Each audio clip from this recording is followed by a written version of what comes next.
Saya sedikit cerita tentang logika yang dibangun. Misalnya begini. Dulu itu ada orang Arab yang sangat cerdas. Beliau sering jadi delegasi ketika pembebasan tawanan. Orang sampai disuruh pembebasan tawanan itu artinya orang yang biasa ahli negosiator top. Ketika perang Badar itu kan Nabi menang, sehingga orang-orang tokoh kafir banyak ditawan Nabi, disebut Asra Badrin. Yang diutus itu namanya Muhammad bin Mut'im, Jubair bin Muhammad bin Mut'im. Itu diutus, dia kafir betul. Delalah pas diutus itu, kan Nabi dulu udah ada hotel zaman itu, jadi orang-orang musyrik rasa mbok perdebat, yang nginepnya di masjid. Tapi ojo terus jadi hukum saya wong musyrik kalau nginep. Dulu itu ya memang kondisinya seperti itu. Itu delalah Nabi pas sholat maghrib baca surat Wattur. Wattur wa kitabim mastur fi raqqim mansur wal baitil ma'mur wasafil marfu. Itu dia tertarik dengan kalamnya Quran. Makanya kalau sampai tidak bisa tafsir itu harusnya susah sesusah-susahnya. Karena orang kafir saja paham. Masa kita santri tidak paham? Loh, Sayyidina Umar itu masuk Islam gara-gara dengar apa? Quran. Menjadi muslim karena paham atau karena tidak paham? Hadal kafir aslama bi barokati sema'il Quran. Ya ora krono wong Arab iki, padune ngeles ini. Nah, setelah dibaca Wattur wa kitabim mastur fi raqqim mansur wal baitil ma'mur. Dia tuh orang yang sangat cerdas. Ketika Allah mulai berargumen, di antara kalimatnya kira-kira gini, kata Allah, saya ada Tuhan tidak apa-apa, yang Tuhan kamu tidak apa-apa, yang Tuhan kalian tidak apa-apa, kata Allah. Tapi jadi Tuhan itu ada prosedurnya, ada syaratnya. Jadi presiden ya harus menang pemilu, jadi bupati harus menang pil. Mbok ya kalau jadi Tuhan ya syaratnya menciptakan langit dan bumi. Oke, kamu Tuhan tidak apa-apa, kata Allah, tapi harus ada aturan mainnya. Kalau ngaku cucu Baisam ya harus salim lah kayak gitu. Ada aturannya. Ojo mau dihormati tok gratisan, harus ada aturannya gitu. Nah, untuk jadi Tuhan itu ada aturannya. Lho kalau nirakno dawuh Mbah Zubair, mun kowe anakku kudu alim, mun dawuh Gus Najih gitu, kowe anakku kudu alim. Sehingga aturan mainnya jelas. Mboten nyinggung niki aturan kan. Enggak apa-apa kata Allah, saya ada Tuhan, yang Tuhan kamu. Tapi penuhilah aturan jadi Tuhan. Apa itu? Ya am khuliqu min ghairi syai'in. Kalau kamu jadi Tuhan harus kamu menjadi makhluk pertama atau orang pertama. Tidak ada yang mendahului kamu. Ini jenis disebut am khuliqu min ghairi syai'in. Jadi kamu wujud tanpa ada bapak, tanpa ada ibu, tanpa di bumi. Seperti Isa ya tanpa bapak, tapi dia lahir di bumi. Isa dengan bumi dulu mana? Kok enak gak ikut ciptakan, ikut jadi Tuhan. Amhumul khaliqun. Ya setidaknya Tuhan itu pencipta lah. Terus ditanya terus diteror terus am khalaqus samawati wal ard. Apa kamu menciptakan langit dan bumi? Oh terus sampai akhirnya dia tidak kuat. Nabi ketika baca itu setelah sholat maghrib dia nangis. Ya Muhammad katanya, habis akal saya, otak saya habis, tidak bisa menandingi apa yang turun ke kamu. Saya masuk Islam. Ya itu namanya hujat. Orang itu nggak bisa bergeming. Makanya Allah kalau adu argumentasi itu begitu fasihnya. Qul ara'aytum ma tad'una min dunillah aruni madza khalaqu minal ardi am lahum syirkun fis samawati. Itu nih kita terus. Allah itu rileks saja. Qul ara'aytum ma tad'una min dunillah. Coba kenali apa yang kamu sembah selain Allah. Aruni madza khalaqu minal ardi. Mbok ya kalau ngaku Tuhan itu pas aku gawe bumi urun lah, melok roan lah. Am lahum syirkun fis samawati. Paling gak pas gawe langit itu melok bantu. Urun, sirkon itu kontribusi. Aku gaya langit bumi ora urun, pas gaya langit yo menengai, ngerti-ngerti ngaku pangeran. Gua apa-apaan jadi. Wah itu kan orang jari top tenan Muhammad sing turun niku sudah Islam saja Islam. Ya itu makanya ini ketok nak Imam Syatibi itu ahli tafsir. Sehingga kalau muji Quran dan disare di Sirajul Qorek, yang dimaksud hujah itu apa? Adalah adillatul Quran al-la'ikhah wa hujajuhu al-wadihah. Jadi Quran itu kalau sudah berargumentasi itu tidak bisa dibantah. Dan Allah rileks saja. Makanya Allah ketika disaingi itu tidak terus marah, itu tidak. Aruni madza khalaqu minal ardi am lahum syirkun fis samawati. Kata Allah, nggak apa-apa kamu menyembah iblis, menyembah setan, nggak apa-apa. Tapi buktikan kalau setan dan iblis itu pencipta langit bumi. Ternyata ndak ma asyadduhum khalqas samawati wal ardi wala khalqa anfusihim. Yo kalau nuhankan sesuatu tuh yo dipikir lah. Syarat sahnya jadi Tuhan itu harus pencipta, ndak didahului oleh siapapun. Ada aturannya. Jangan selonang-selonang ngaku Tuhan. Sehingga ketika Fir'aun ngaku Tuhan, itu argumennya Nabi Musa itu pernah dimentahkan oleh Fir'aun. Ketika Fir'aun tanya Musa, wa ma rabbul alamin? Nabi Musa sempat jawab, rabbus samawati wal ard, yang nuhani langit dan bumi. Fir'aun masih bisa ngeles. Soal di bumi saya kemana-mana jalan, ma'alim tulakum min ilahin ghairi. Saya tidak pernah melihat Tuhan selain saya, yang dituhankan saya. Soal kemungkinan Tuhan Anda di langit, fa'ukit liyaha man alatini faj'ali sorkhala ali at-toli'u ila ilahi Musa. Sudah, Haman saya bikinkan piramida yang tinggi supaya saya bisa melihat Tuhannya Musa. Dulu itu kan celaka kalau betul Fir'aun naik pasti tidak melihat Tuhan karena Tuhan tidak bisa dilihat. Wong kita yang mukmin yang kiai aja tidak bisa lihat apalagi Fir'aun. Wong enes kiai wis gus wis ana sing salam tempel ora iso delok. Kadang digoleki barokah ora iso roh apa meneh. Fir'aun. Akhirnya Nabi Musa ganti argumentasi. Dan itu argumentasinya sederhana tapi Fir'aun kalah. Rabbukum wa rabbu abaikumul awwalin. Sing mengerani buyut-buyutmu. Sing cara bahasa kudus ngono ae gampang. Akhirnya para punggawa Fir'aun mikir, nak Fir'aun pangeran berarti bapaknya radhe pangeran, bae radhe pangeran. Kan pangerane balita kan kira-kira gitu.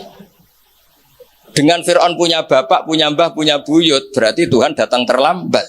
Berarti mbah-mbahnya tanpa Tuhan. Ngamuk Fir'aun. Lah di sini hebatnya Quran. Makanya tersana wa qala rajulun mu'minun min ali fir'auna yaktumu imanah. Gara-gara logika itu sebagian mereka sudah iman. Karena enggak terbantahkan bahwa Fir'aun tidak Tuhan itu enggak jelas itu. Makanya banyak yang iman meskipun yaktumu iman. Lah yang yaktumu imanahu ini pula orang yang wajah rajulun min aqsal madinati yas'a qala ya Musa innal mala'a ya'tamiruna bikal yaqtuluka fakhrus inilah kaminan nasiyah. Dia itu ikut rapat. Besok Musa tangkap dan bunuh. Karena dia mukmin, hakikatnya mukmin tapi pura-pura kafir. Dia tahu hasil rapat, keputusannya bunuh siapa? Musa. Jadi pasukan besoknya mau nangkep, malam itu ini sudah nemui Musa. Tadi malam saya ikut rapat, keputusannya Anda besok ditangkap. Maka sebelum ditangkap kamu lari. Jadi kadang-kadang wong khianat itu ya rada ono gunane, paham ya? Tapi khianat apik. Ya dalile niku. Tapi ini saya cerita betapa argumentasi Quran itu musuh saja tidak bisa bantah. Makanya kata beberapa mufassir, kenapa pertama surat turun untuk Iqra bismi rabbikal ladzi khalaq. Itu Allah sama juga mengatakan gini, bacalah Tuhan. Tuhan itu siapa? Ya Tuhan yang berstatus khalaqah. Masa Tuhan berstatus khuliqah? Ya di mana-mana Tuhan harus berstatus khalaqah, pencipta. Masa Tuhan berstatus khuliqah, diciptakan? Terus orang kafir mulai mikir, berhala diciptakan, ini diciptakan. Jadi hafal Quran itu ya diilmoni lah, jangan hafal toh. Kan kita punya guru-guru yang alim. Di sini ada Qudsi, ada TBS, sarananya banyak. Dulu ketika Mbak Arwani ada Batu Rehan, selalu di Kudus itu ada orang alim, ada orang hafid. Dan yang hafid-hafid dulu juga orang-orang alim, kata Mbak Arwani, Mbak Saroni, Stanton, Mbak Hisham, semuanya punya tulisan-tulisan. Jadi saya mohon sampean jangan berdalih karena fokus Quran kalau ora iso ngaji. Mbok maksudnya ku nak nyuwun ojo aja-aja ora usah diterusno lah Gus. Karena iman itu logika Quran yang seperti itu tuh iman. Quran itu misalnya klaim-klaiman kitab suci. Quran itu fair. Itu nih bi kita bimbing qabli hada au atharatin min ilm. Kalau kamu tidak percaya Quran, tidak percaya Taurat, enggak apa-apa, kamu bikin buku tandingan tapi yang sekualitas Quran. Dan itu Quran tenang saja, silahkan ngarang. Kalau kamu ngarang sendiri tidak bisa, sama teman-temannya. Kul fa'tu bi suratim. Kalau kurang orang banyak, buat usyuhada aku mengajak konco. Waktu tonan ada kompetisi, siapa yang bisa ngarang nandingi Quran. Itu orang Quraisy nyerah semua. Akhirnya ada orang agak sableng gitu, bilang mampu. Namanya Musailamah, nama? Bagi gini macamnya Musailimah. Kalau ngaji bolak-balik orang semua Musailamah, nama macam Musailimah. Gara-gara raro akten nih, jadi rata-rata itu macamnya apa? Musailamah atau Musailimah? Trennya apa?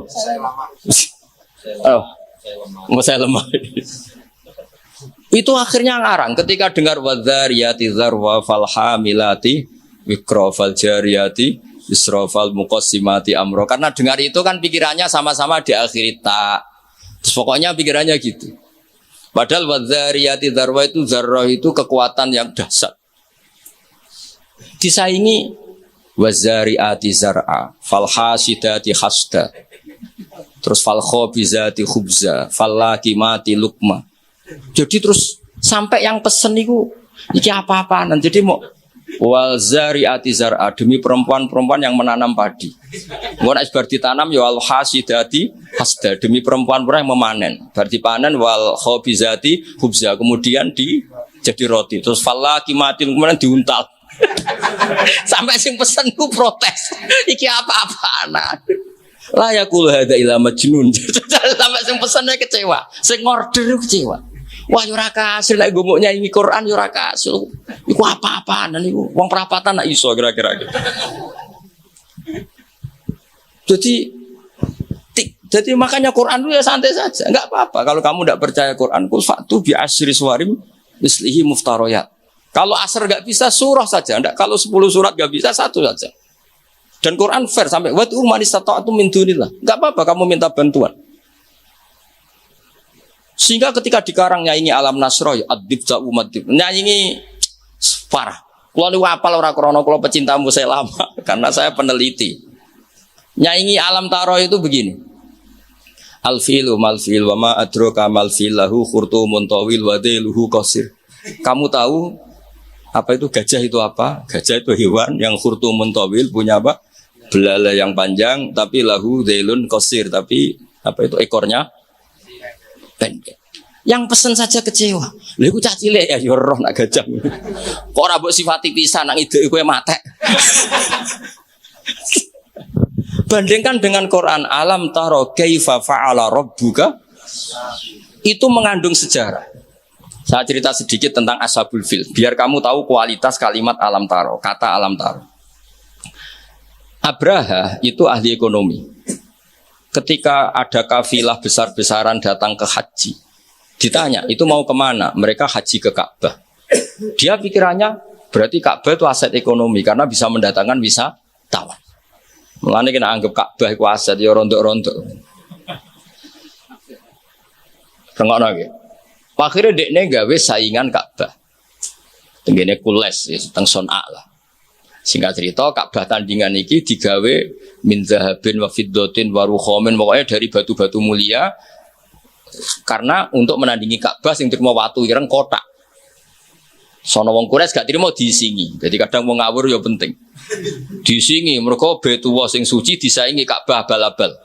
Jadi sekunane kuno wong apik dibajak, barang apik napa? Dibajak. Ngene kan nek dadi wong top dibajak ya kudu rada rido sithik-sithik pancene ngono. Sunahe ngono, sekunane kuno. Wareng diisingi gak trimo terus dia bersumpah akan merobohkan Ka'bah. Niki terakhir pun sama rasa khawatir. Niki kan pun jam 10. Niki tesih wonten waktu 10 menit. Setelah itu terus minta fil terbesar dikirimi sama Raja Najasyi.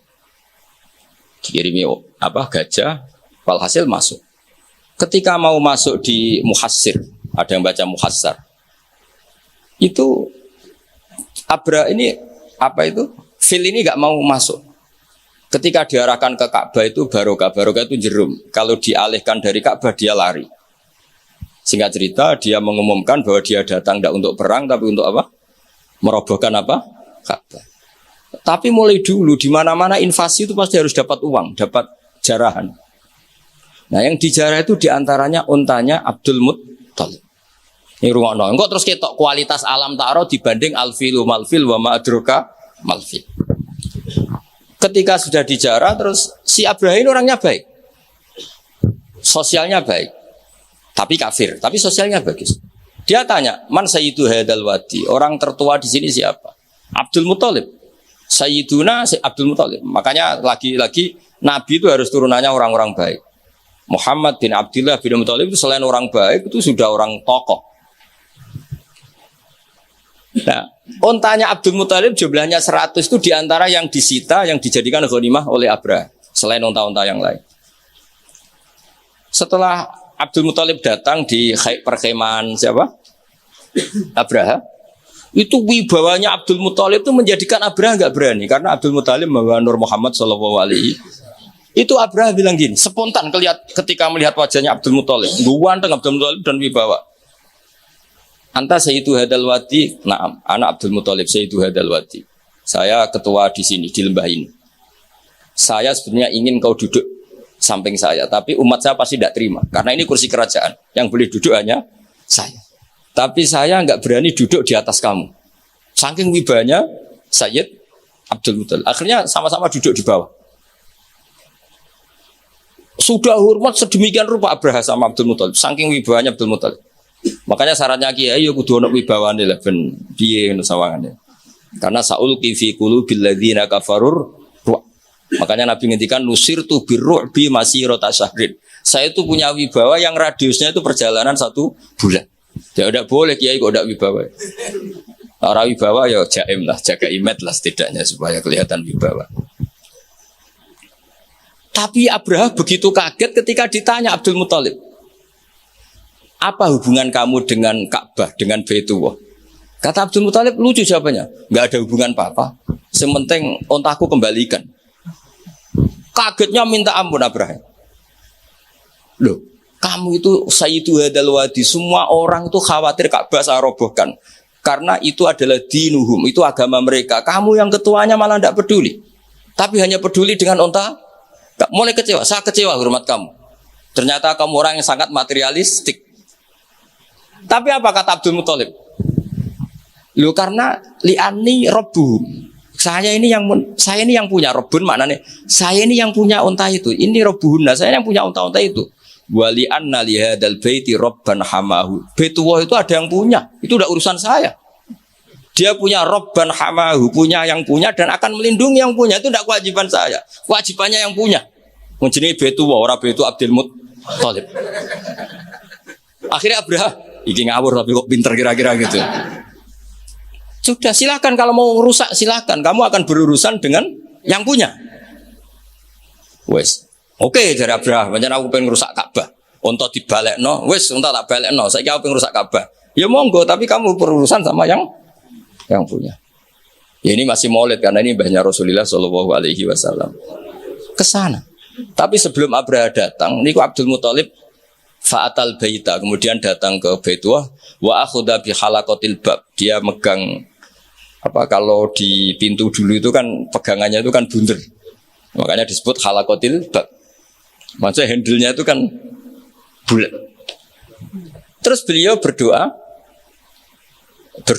dongane itu lucu. Ya Allah, di mana-mana orang itu ya menyelamatkan asetnya. Ya, engkau harus menyelamatkan asetmu dong. Ini santai aja. Oleh engkau menghentikan menurut setinggal mire. Nah, ditinggal mire itu Abdul Muthalib bikin pengumuman ke semua orang Quraisy, ayo ke atas gunung dan kita melihat apa yang dilakukan Tuhan kita terhadap orang yang merusak Ka'bah. Terus mereka di gunung semua. Ketika Abraham mau naik, mau merusak, terus ada burung ababil. Makanya judulnya Alam Taro. Kayak apa kualitas Quran itu? Cerita sejarah dengan sederhana, tapi kualitas maknanya luar biasa. Alam Taro. Kenapa kok ada Alam Taro? Apakah kamu tidak melihat? Karena semua suku Quraisy itu naik gunung dan melihat apa yang maka dimulai dengan Alam Taro. Dan mereka melihat kaifa fa'ala rabbuka bi ashabil fil. Disaingi alfilu malfil wa ma adroka malfil lahu khurtumun tawil wa dhibhu qasir. Jadi sehingga Alam Taro ini kualitasnya luar biasa memang. Karena mereka berkata, ayo kita lihat apa yang akan dilakukan Tuhan terhadap orang yang mau merusak Ka'bah. Makanya disebut Alam Taro kaifa fa'ala rabbuka bi ashabil. Jadi kualitas Quran itu luar biasa. Nah, sehingga terus kita ini harus tahu bahwa mukjizat Nabi tertinggi itu apa? Quran. Makanya Burdah itu kalau muji Quran itu luar biasa. Ayatu hakirim minar rahmani muhdatsatun qadimatun sifatul musifil kitab. Terus So sampai saat terus wa hakamatun fama yubkina min syubain saat terus. Di antara sifat yang diutarakan Burda apa? Kalau berdebat itu tidak pernah kalah. Ya tadi Quran tuh kalau berdebat tuh tidak pernah kalah kayak tadi. Ketika Musa mensifati Tuhan dengan status Tuhan langit dan bumi, Fir'aun tuh masih ngeles. Jadi ketika dikatakan yang nuhani nenek moyangmu, mafhumnya apa? Fir'aun tidak Tuhan karena punya nenek moyang. Kalau Fir'aun Tuhan berarti nenek moyangnya tanpa Tuhan. Nah, ini cerita-cerita tentang apa mukjizatnya Quran. Yang terakhir ini saya baca Maulid. Enggak saya baca semua nanti jadi jam 3 betul. Nah, di antara dalil Maulid yang dipakai para ulama ini kitab karangannya Sayyid Muhammad, judulnya Haulal Ikhtifal bi Maulidi Rasulillah sallallahu alaihi wasallam. Halaman 15 gitu kula waca. Adillatu jawazil ikhtifali bi Maulidin Nabi sallallahu alaihi wasallam. Dalil-dalil kenapa kita boleh melakukan ikhtifal. Ikhtifal itu ya semacam pesta kecil atau faroh. Al-awwal anal ikhtifala bil maulidin nabawi syarif ta'birun anil farahi was surur bil Mustafa sallallahu alaihi wasallam. Jadi yang dikatakan maulid itu pokoknya kita senang. Kita mengekspresikan senang karena lahir seorang al-Mustafa sallallahu alaihi wasallam. Terus kata Sayyid Muhammad wa qadin tafa'a bihil kafiru. Orang kafir saja mendapat keuntungan dari farah bi maulidin Nabi. Ya kita tahu Abu Lahab itu kalau hari Senin dapat diskon azab karena di hari Senin itu dia pernah memerdekakan Suwaibah al-Aslamiyah saking senengnya bi maulidi Rasulillah sallallahu alaihi wasallam. Wa sayati fi dalil litasai mazidu bayanin hadil masalah. Li anna aslal burhan wahid wa in ikhtalafat kaifiyatul istidlal. Saat terusnya wa qad jaa fil Bukhari annahu yukhaffafu an Abila bin kula yaumin isna. Ini jelas ya. Hadisnya di Bukhari, ngono mbok takok hadisnya sahih ta ora. Ribet ya. Di Bukhari itu jelas ada riwayat bahwa Abu Lahab setiap hari Senin mendapat diskon bisa babi itkihi karena dia memerdekakan li Suwaibata jariyati. Lama basyarat hubi wiladatil Mustafa sallallahu alaihi wasallam. Sehingga ada syair yang terkenal ini. Idza kana hadza kafiron ja'a dhammuhu bitabbat yadahu fil jahimi mukhallada ata annahu fi yaumil isnaini daiman yukhaffafu anhu lisururi bi Ahmad. Jadi Abu Lahab yang kafir saja dapat diskon karena farah di Maulidir Rasul sallallahu alaihi wasallam. Famadzannu bil abdil ladzi tula umrihi bi Ahmad masruron wa mata muwahhida. Jadi kalau Abu Lahab dia kafir karena senang lahirnya Nabi saja dapat diskon azab setiap hari apa? Senin. Bagaimana dengan orang yang sangat mencintai Nabi dan mati dalam keadaan muwahhid? Tentu lebih berhak mendapat syafaat Rasulullah sallallahu alaihi wasallam. Tapi rasa ditambahi Gus Sapang, apa meneh sing nyanyekno. Spesial.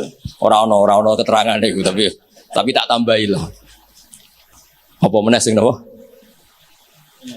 Penyanyi ini nasite. Terus ini yang halaman 40. Ada orang-orang kelompok tertentu yang anti maulid hari Senin, alasannya apa? Yaumu wiladatihi juga yaumu wafati. Harusnya Senin itu hari duka karena Nabi juga wafat Senin. Kenapa orang-orang NU misalnya kok milih yaumul farah padahal di hari Senin itu juga berstatus yaumul huzn karena di situ Nabi wafat atau intakola ila rafiqil ala. Bahasa kerennya itu intakola ila rafiqil ala. Wa minas syubah as-sakitoh. Mohon kepanggil 40 itu yang wa minas syubah as-sakitoh qaulu badi ini dawuh Sayyid Muhammad. Di antara argumentasi yang sangat jatuh atau sangat murahan, sangat tidak kuat. Inna yauma wiladatihi wa nafsu yaumi wafati. Falaisal farahu bi aula minal husni atau minal hazani. Tak waca ping pindho ben ketok pinter ben ketok ngawur. Karena Quran itu kadang pakai hazanan Allah yajidu mayun fikun, ada tawahi tafta'u tazkuru yuswa terus fahuwa minal husni napa? Ini tawahi tafta'u tazkuru hatta takuna kharadon atau takuna tola innama asku bathi wa husni. Jadi Quran pernah pakai bahasa huzn, ya pernah pakai bahasa hazanan. Berarti kena ana kiye maca husnin, wah iku salah, Qurane hazanan. Kowe Quranem sing lali, ning Quran ana innama asku bathi wa husni. Bocah ora jelas ya. Mulane tak waca ping pindho ben ra disalahno Gus Sapang. Falaisal farahu bi aula minal khazani wa minal husni. Husni atau sing jelas waca khizan. Wa kanal aula bil muhibbi ayatakhidha hadal yauma ma'taman wa yauma husnin. Jadi ada juga kritikat terhadap Maulid, kenapa harus senang toh di hari itu Nabi wafat, harusnya ya ada pesta kesusahan, ada acara kesusahan. Terus wa naqulu kata Sayyid Muhammad, innal imam al-allamah Jalaluddin Asyuti qad kafana radda ala hadhil mughalatah. Imam Suyuti telah menjawab kesalahan berpikir itu. Faqala fi kitabil hawi manasuh inna wiladatahu sallallahu alaihi wasallam a'zumun ni'am wa wafatuhu a'zumul masaib. Tapi wasyari'atu khassat ala izhari syukri ni'am wasabri wasukuni intal masaib. Waqad amara syar'u bil aqiqah indal wiladah wa ya izharu syukrin wa farahin bil maulud wa lam ya'mur bil mauti bi dzabhil aqiqah wala bi ghairi bal naha anin niyahah wa izharil jaza. Kalau ada kritikan orang tidak boleh senang hari Senin karena hari Senin itu pula Nabi wafat, jawablah karena syariat hanya memandang sisi-sisi yang membuat orang itu senang. Buktinya kelahiran bayi itu diperingati dengan menyembelih kambing, artinya senang. Dan malah kalau ada yang meninggal, syariat melarang susah. Artinya kenapa kita milih senang untuk hari Senin? Karena sisi yang dikampanyakan syariat adalah al-farah, bukan al-huzn. Jadi meskipun Nabi juga memang wafat hari apa? Senin. Tapi susah ini kita abaikan. Paham ya? Yang kita tonjolkan adalah senang biwiladatihi sallallahu alaihi wasallam. Itu jelas nih, kenapa? Jadi napa intine niku walhasil niku kula suwun semua itu ada dalilnya. Jadi yang dilakukan guru-guru kita, malah tenggene kitab Sayyid Muhammad, kalau ada orang yang menyoal napa? Menyoal Maulid ini yang halaman 9. Pancen kula waca mboten urut nih, pancen sengaja, pancen konstruksinya seperti itu. Maulid itu kan orang senang lahirnya Kanjeng Nabi Muhammad sallallahu alaihi wasallam. Kalau bolak-balik ngaji ku sering cerita, anakmu sing ora jelas masa depane wae pas lahir kowe seneng. Padahal iso wae gedene mboten jelas. Itu aja orang ndak ada yang tanya, "Kenapa kamu seneng anakmu lahir?" Padahal masa depannya ora mesti. Kadang gobloke niru bapake, kadang belinge ya niru. Kan ora jelas. Wong kowe dhewe ya ora ngerti nek ora apa. Iku wae anakmu lahir semana. Padahal sireng kriting pesek. Lahir seneng wangis buan ra karuan. Iku kayak seneng dan tidak ada orang yang protes terhadap kesenangan itu. Apa meneh lahir Rasulullah sallallahu alaihi wasallam wis nggo anteng, rewesi, sujud. Wah, kok spesial. Lah ana ana wong nyoal farah bi maulidin nabi, apa mereka bisa menjawab dengan pertanyaan lima tafrahu nabi nabi. Mosok kowe iso seneng mbek Kanjeng Nabi? Kan yo lucu wong Islam kok mempertanyakan piye hukume seneng karo Kanjeng Nabi. Li'annahu ka'annahu yaqul limadza tafrahuna bin Nabi sallallahu alaihi. Orang yang menyoal farah bi maulidin Nabi bisa kamu tanyakan. Dan sama juga dia menanyakan ke kita limadza tafrahuna bin Nabi. Pertanyaan ini aneh enggak? Kowe seneng lahirin Nabi, kemudian ada orang Islam tanya, "Kenapa kamu seneng dengan lahirnya?" Lu lahirin Nabi karuan go saadati darun kok ditakokno. Limadza? Mulai Dewi Sayyid Muhammad, fahal yasihu ayastura hadha su'alu min muslimin yasyhadu alla ilaha illallah wa anna muhammadar. Kok isane wong Islam kok takok di mana tafrahu nabi maulidin? Mbok yo diangen-angen lho. Dong yo. Mohon paham nggih? Mohon alhamdulillah. Assalamualaikum warahmatullahi wabarakatuh.